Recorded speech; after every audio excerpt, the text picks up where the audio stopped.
When I was young, my family lived overseas. I lived in Indonesia for a few years. And my mother, she didn't have the money to send me where all the American kids went to school. But she thought it was important for me to keep up with an American education. So she decided to teach me extra lessons herself, Monday through Friday. But because she had to go to work, the only time she could do it was at 4:30 in the morning. But whenever I'd complain, my mother would just give me one of those looks and she'd say, "This is no picnic for me either, Buster." So I know that some of you are still adjusting to being back at school, but I'm here today because I have something important to discuss with you. My father left my family when I was 2 years old, and I was raised by a single mom who had to work and who struggled at times to pay the bills and wasn't always able to give us the things that other kids had. There were times when I missed having a father in my life. There were times when I was lonely and I felt like I didn't fit in. So I wasn't always as focused as I should have been on school. And I did some things that I'm not proud of. And I got in more trouble than I should have.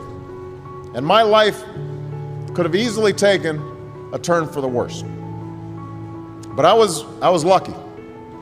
I got a lot of second chances. And I had the opportunity to go to college and law school and follow my dreams. My wife, our First Lady, Michelle Obama, she has a similar story. Neither of her parents had gone to college, and they didn't have a lot of money. But they worked hard, and she worked hard so that she could go to the best schools in this country. Some of you might not have those advantages. Maybe you don't have adults in your life who give you the support that you need. Maybe someone in your family has lost their job, and there's not enough money to go around.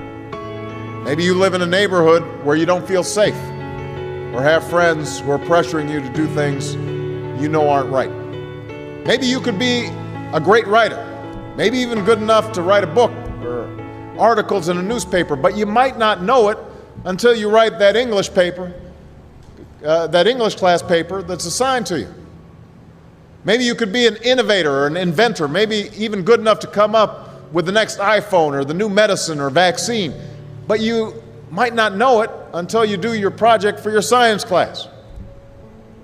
Maybe you could be a mayor or a senator or a Supreme Court justice, but you might not know that until you join student government or the debate team. And no matter what you want to do with your life, I guarantee that you'll need an education to do it. You want to be a doctor or a teacher or a police officer? You want to be a nurse or an architect, a lawyer or a member of our military? You're going to need a good education for every single one of those careers.